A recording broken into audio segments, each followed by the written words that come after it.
what would you think that why at all transformation is required? Aren't we good the way we are currently? Isn't that good enough for us? Why do we have to change? What would you feel? What is the need of change? We, by the normal human psychology, we don't generally recommend or appreciate changes. We prefer the status quo. Whatever, wherever we are, we try to live in that kind of a scenario. But in certain cases, the transformation comes as a part of the natural progression. So through time, we have seen that the human evolution, and if you're wondering why, 50% of the Fortune 500 companies have literally disappeared from the list in the last 20 years. And just imagine Fortune 500 companies, which are supposed to have a lifespan of somewhere around 75 years, they have literally disappeared. Why? And if you're thinking about that why, the next disturbing fact is probably 30% of all the businesses that we see today, they are going to fail in the coming decade. And to put this figures in perspective, what I just said, that in today's fast-paced world, the Fortune 500 companies, which used to have a lifespan of around 75 years, it has literally come down to 15 years. And as we progress, probably this number is going to come even lower. Now, why do you think that this kind of numbers are showing up? Why is the lifespan coming down of such big organizations? This is where the transformation plays a crucial part. So there are two transformations we spoke about. One is digital and one is agile. Now, what are these transformations? Now, moment we talk about this, very many organizations in today's world, they are debating which transformation we should do. Should we be focusing on digital transformation? Should we be focusing on agile transformation? And it is literally a kind of fight between two of the superheroes. So some of the organizations which were debating whether digital transformation is required or not, COVID has literally pushed them over the edge. So they don't really debate about it anymore. They realize that unless until we are going through the digital transformation, we cannot really survive in this changing dynamic world. Whereas we already know that agile transformation is already in this picture, in the landscape for the several years.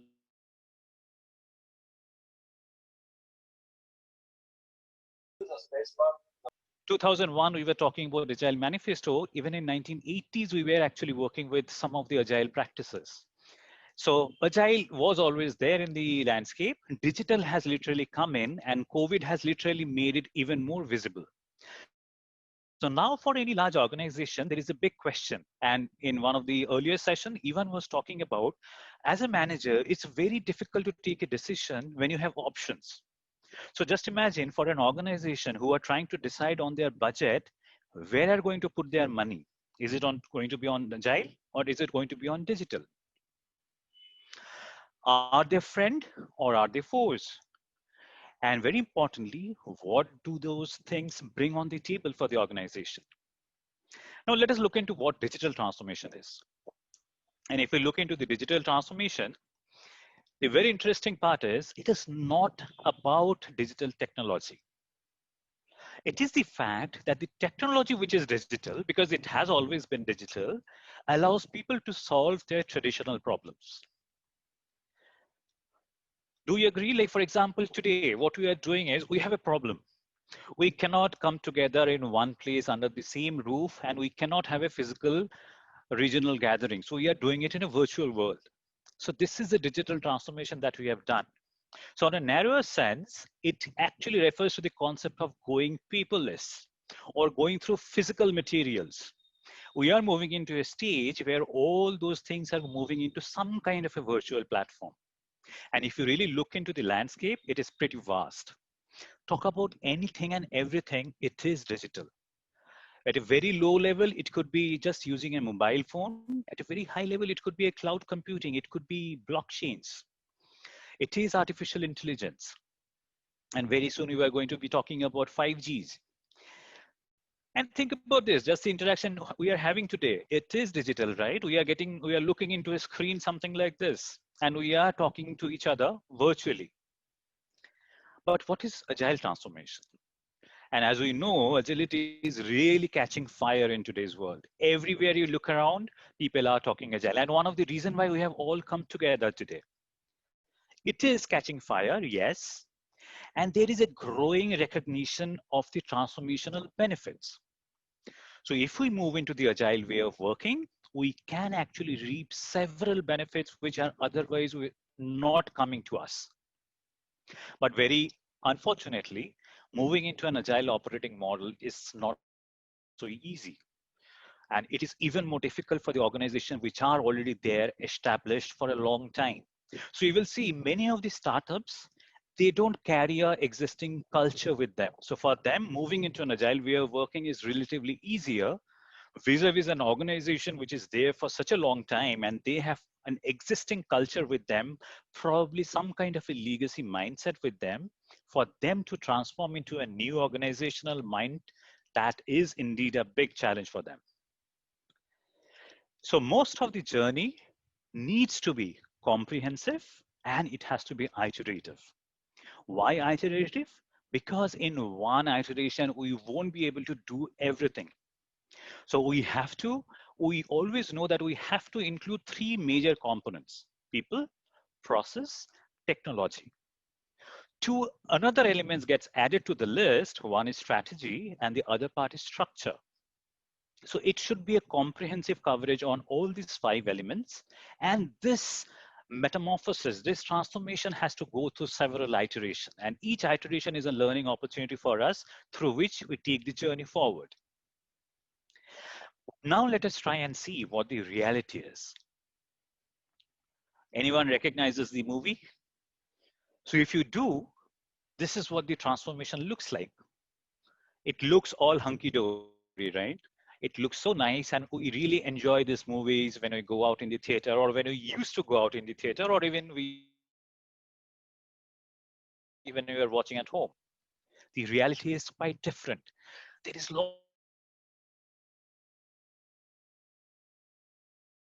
transformation from what it looks now to what we want to project in the future. That really takes a lot of effort. So what we are right now looking at is it's a digital transformation. But is digital transformation a success or is it a failure? Now, not on terms of the movie, of course, it's a big success. But if we are thinking in terms of digital transformation for the organizations, few days back, Wall Street Journal had carried out a survey for the directors and the CXOs, and they found that the digital transformation was considered one of the major concern for them. It was a huge risk. That means if they are not embarking their journey digital transformation, they are literally going to face a huge risk. And it was number one concern for them last year. Unfortunately, in spite of being such a major concern for the organization and particularly for the CXO community, 70% of the digital transformation initiatives did not reach their goal. And even more fearsome factor is out of the $1.3 trillion that was spent this transformation journey in 2018, 900 billion went to waste. Can you fathom out the amount? It's 900 billion US dollars. It's a billion with a big B. Huge effort, huge money, so much time and effort you have put in, but it was total waste. But why do you think that information, that transformation, the efforts, the money, why all these things went for a loss? What was the reason for this failure? Why do you think it did not see the light of success? Now, you probably are having a lot of thoughts. So please hold your thoughts. We will be coming to that discussion very soon. We spoke about agile and we understood that it is not so rosy at its seems like. There are challenges. Let us also try to look around what the agile success scenario looks like. So if you're looking at a agile project success, at the project level, we are not even talking about transformation, which is way far from this. At least at the project level, we are seeing that traditional projects has a success rate around 26%. So I would say the rest of the around 74% is challenged vis-a-vis is for the agile projects, yes, it has a higher success rate, agreed. But there is still around 58% of the projects which have not seen the success. Either they are severely challenged or they literally failed. So if we are not being able to deliver agile at the project level, does it really mean that we would be able to deliver agile transformation at the organization or the enterprise level? It seems to be a difficult task, isn't it? So if we are looking into the transformation, let us get some real input from the ground, what we have seen.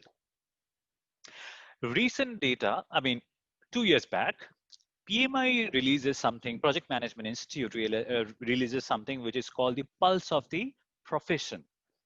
And in that, they mentioned that 51% of the senior executives, they shared their view that their need or the push to drive agility in the organization came because there is a leadership mandate. So the leadership wanted them to move into agile way of working. So the organization decided, okay, if that is the mandate, let us try and do agile. And that is what has been happening for the last many years. But what does that mean? It simply means that the mandate is a top down approach. Whereas in order to be truly successful in agile, we need to drive it from both the ends. And that is why some of the frameworks, for example, Scrum at Scale from Dr. Sutherland, it talks about creating or creation of a reference model, which actually allows all the leadership from the top and all the developers, project managers, project leaders from the ground level coming together and forming something called an executive action team. Now, we are not going to be talking about Scrum at Scale. The time is not right for that, but at least there are thoughts going on. And the co-creator of Scrum, Dr. Sutherland, is already thinking ahead of the curve, and he has brought in the framework, which is helping us in those lines. So what do we come down to the conclusion? So one of the conclusion is digital transformation is indeed a need. It is not a want anymore. Current pandemic has literally broken all the myths, the misunderstanding, the misconceptions, the delays, the legacy mindset. As Dr. Sutherland points out, it's like decision latency towards taking a call that what we should be doing. All those things are now pushed aside. We all realize that yes, we have to move into a digital journey. Digital transformation has to be there. But on the other hand, agile transformation plays the role of a true enabler. So as an enabler, an organization, if they are trying to move into a digital landscape, they need someone to help them, push them, drive them into that journey. And that is where we get into the concept of Digility, where agile and digital or digital and agility come hand in hand, and we get something called a Digility. Now, who coined this word Digility? Now, at one fine morning, I thought that why don't we call it Digility? But I haven't taken a copyright. Please feel free to use the way you want. But this is the way going forward. And as Shakespeare said, a rose by any other name would be smelling as sweet. So what's the big deal about the name? Call it whatever it suits you. But end of the day, we all realize the fact that it is the right thing to do. And in order to do it right, we have to embrace agility. So that is where the question comes in, that doing the right thing, that is, we have to go for the digital transformation. Doing it right, that means we have to take this journey, but we have to take this journey with the help of being agile. So the days are gone when we used to say that some organizations are doing agile, someone are being agile. That has become such a cliche. Doing, being, forget about it. We have to move ahead of that. We have to rise above those.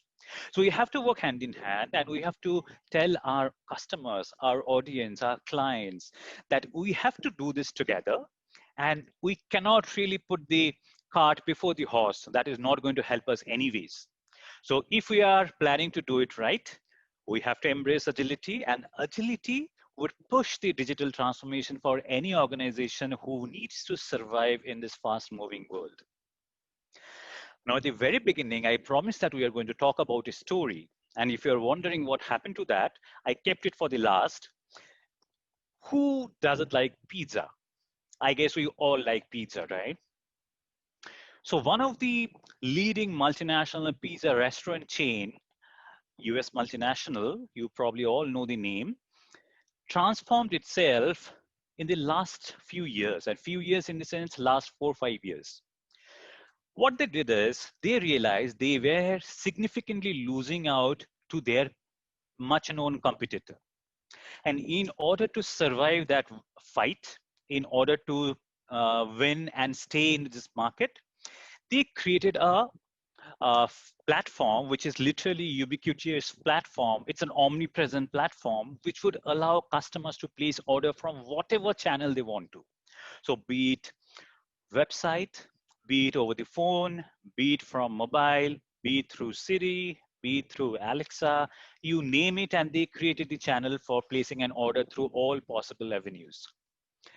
By doing this, I should also add, they even went to this extent that even if you have a smart car, like a Ford car, through the car, as you are driving, you can place the order. And they created channels that based on where you are going to hit the next stop, they will be delivering you the pizza right there. So just imagine the kind of transformation journey they went through.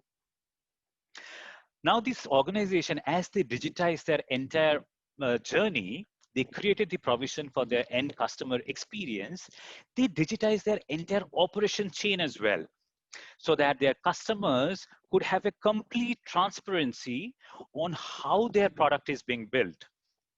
So as you see, you have the order number, you see the name, you see the status, like if it is in the oven or it is being made or it is being delivered, and then ETA. All these things are being made visible. Does it ring a bell that Agile also talks about transparency? So it is about transparency, and that is what shows that we are literally talking about digital and Agile working hand in hand. And this company's transformation journey, where they not only embraced the digital transformation, but they also took agility on the ground, it has resulted in as of today, literally 65% of their entire volume of sale comes through this global omnipresent channel. That is the digital channel they have created. And 50% of their employees at the headquarters, they work not on baking, but they work on software and analytics. Just imagine the kind of focus they have been able to shift so that they can be focused more into the actual value delivery for their end customer rather than thinking about what to do, how to do, and they're creating their delivery pipeline. So they have created a good niche. 50% of their workforce focused on creating value delivery. 50% is doing the actual work on the ground.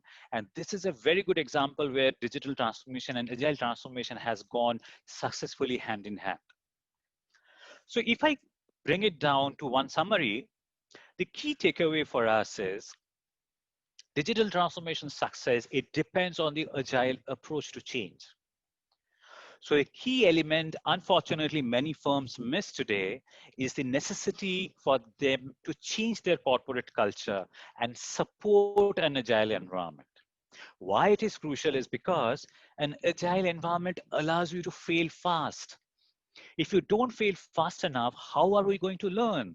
And if we don't learn, how will we rectify our mistakes and we will take the journey forward? So that is one of the few reasons why agility and digital would work hand in hand. And I will probably end my slide with this picture, which probably says it all, that Agile would actually help the digital transformation for all the organization who are trying to take this journey forward. So saying that, I will take a pause. If you have any questions, we will try to answer that. If you would like to connect with me, please feel free to do so. Would be happy to be connected. So thank you so much. And thank you once again to RSG Nepal. Thank you, Arijit. And the questions, maybe one can raise hand and Arijit can answer the questions. Or feel free to use chat if you do not want to speak.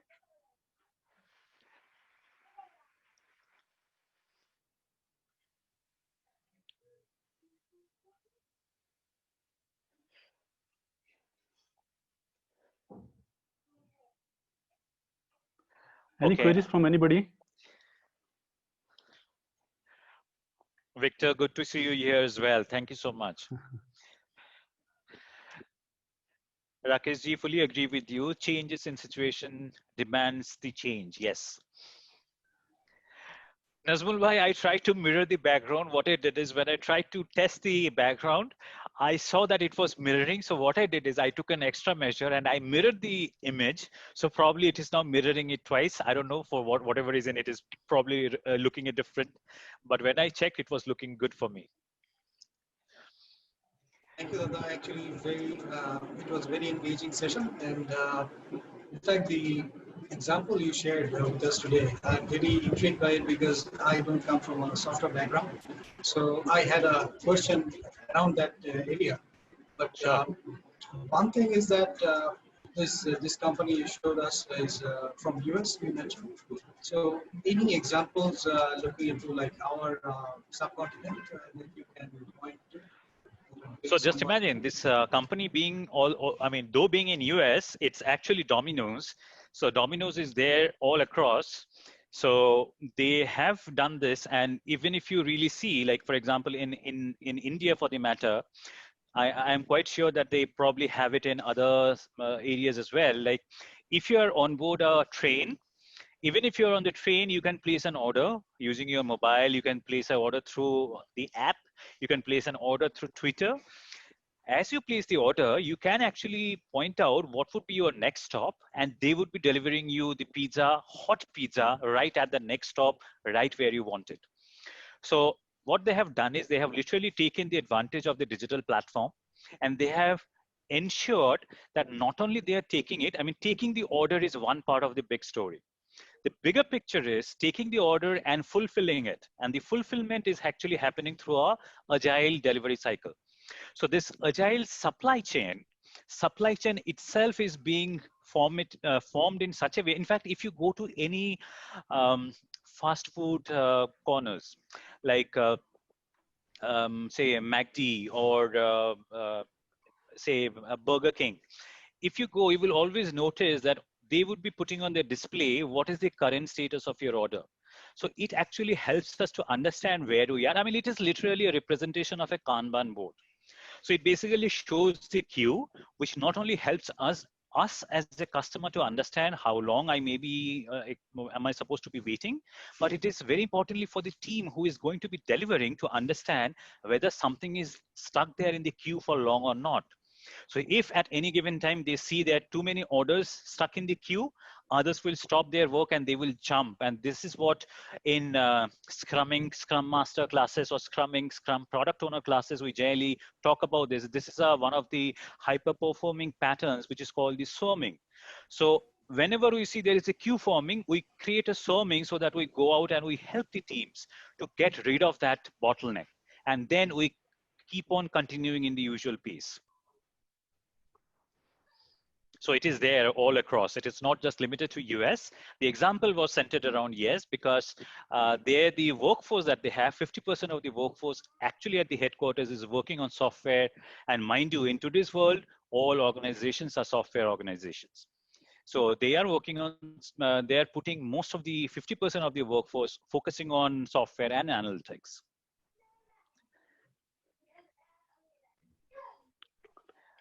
So if that answers your question, I will probably take question from, I think, Priyanka, you have raised that what could be step one to start with digitization and what would be the next steps? Well, digitization is like, we are doing digitization. I mean, digital journey, digital transformation, these are some of the buzzwords. They have been there in the industry. Like if today, if you ask someone that I want to make my organization digitally ready, probably one of the first steps is to understand what are my value stream mappings. And whenever we do a value stream, we would be able to understand what are the different flows where we are spending too much of time, where we can probably do something different to minimize that time and get rid of the bottleneck.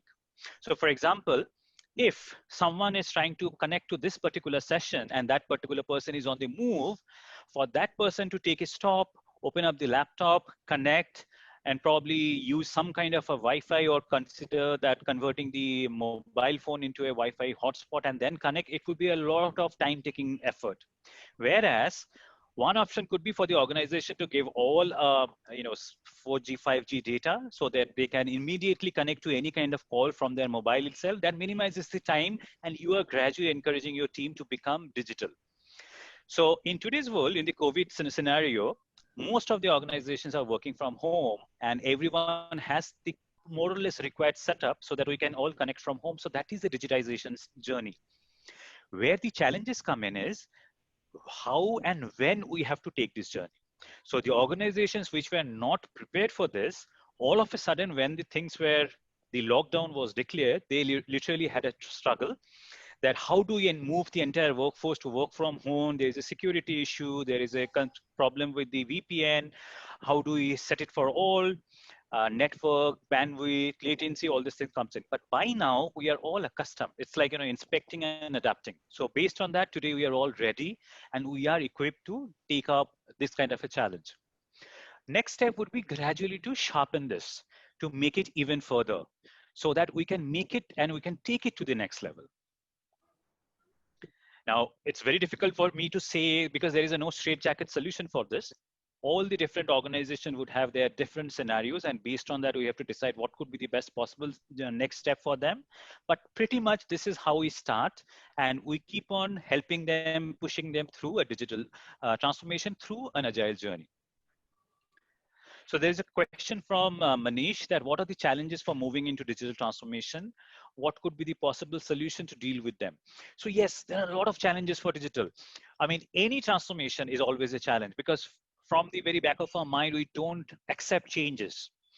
So the biggest challenge is that whenever we say that we have to work from home, some people will love it, some people will not love it. But it takes time to settle it down and people gradually get accustomed to it. Now just imagine once we are getting settled, if all of a sudden people are asked that coming Monday, everyone is supposed to report at workplace. We won't like that. There will be a lot of hesitation, a lot of repercussion. People will say, no, I don't think it is safe yet. Even though organization is claiming it is safe, I still would take some time. I will probably not go to workplace or I will not step out of my place for another 2-3 months till I feel that comfort. So all those challenges will come in. Why we say that to embrace this kind of a change, agility comes in because agility is all about transparency. It is all about making it visible to everyone that you are not alone who is taking this journey. We are all in this together. So we are not just asking you to come. Probably if you're saying that we have to do this, probably we have already been there at the office. We have found it safe.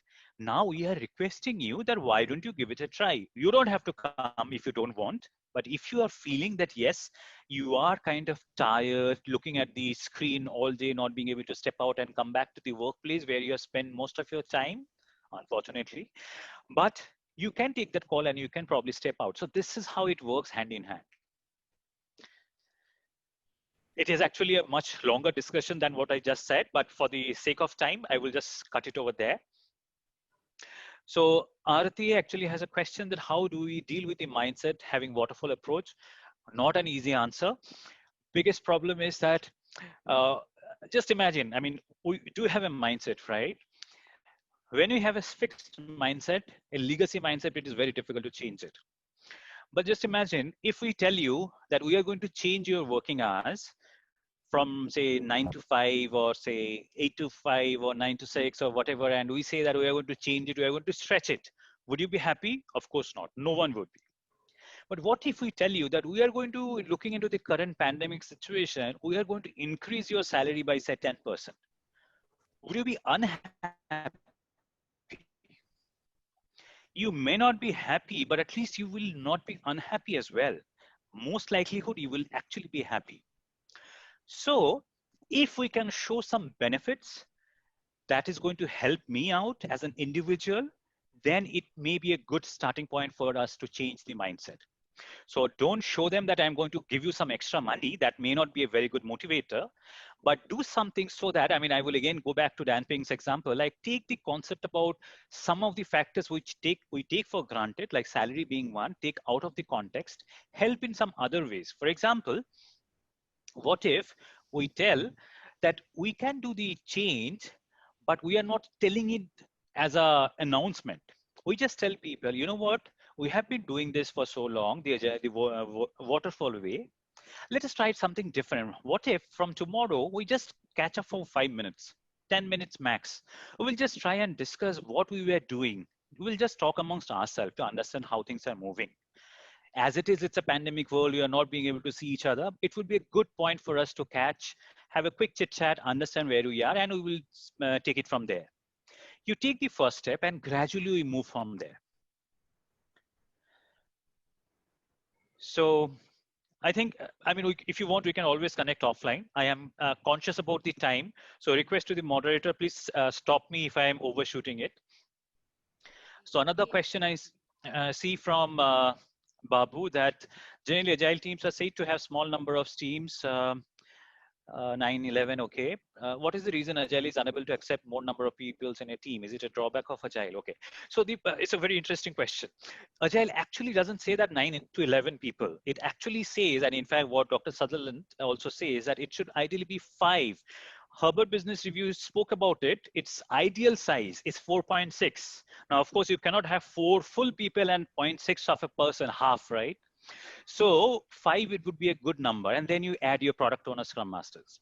Why not many why the number doesn't go beyond that? It's because when you go through project management concepts, it teaches us that the number of people being n, the number of communication channels are n into n minus 1 by 2.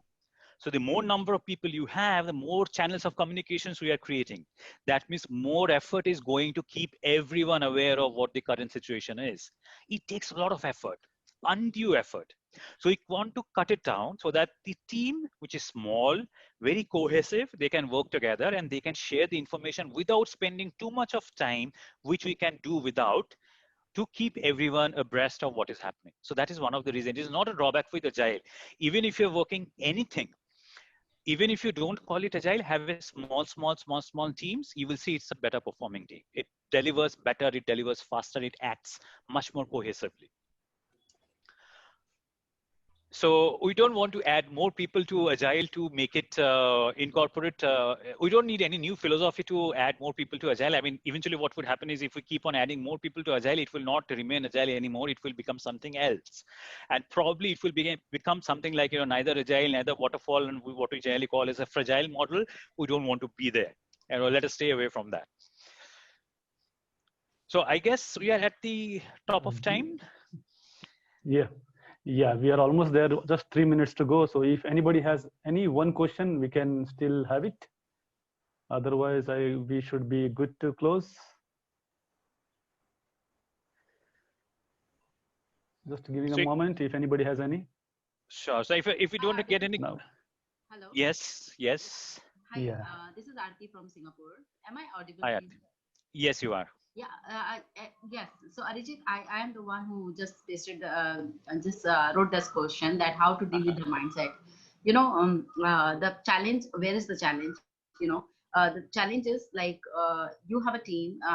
You are being pushed from the management to apply the agile. Okay. On the team, but in the team we have like team leader, a leader, project manager kind of role, and they don't want to follow the agile. And because for them this delivery is much much priority, they because we have BAU as well. So for them this is so my question is how to deal with this approach, means how to tell them that we have to follow the agile, and we can bring more value in terms of delivery and all. My question is that. Okay. Yeah. So I think it's a very common problem that we face, where leadership wants us to drive agile, Yeah. whereas they may not always help you with all the different elements that you may need in order to drive agility for the organization.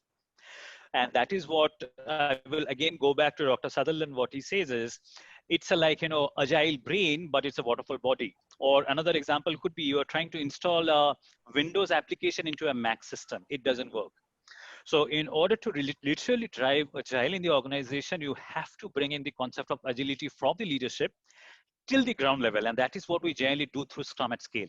I mean, if you get some time, do spend, again, I'm aware of the time limit. Yep. So if you get time, I mean, I will be happy to connect with you offline. You can also check Scrum at Scale, which talks about this kind of challenges, that how should you be dealing with this kind of a dual mindset, where we are being asked to deliver agile, whereas we are not getting all the different components that should come together to make it happen. Sure, sure. Only one thing. I have been asked one question which I want to ask to you. So I've been asked one question that, let's suppose we have a project, and why can't we follow the waterfall model and divide the project?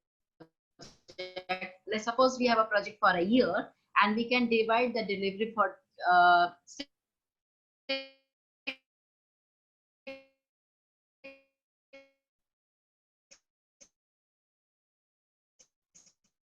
months. The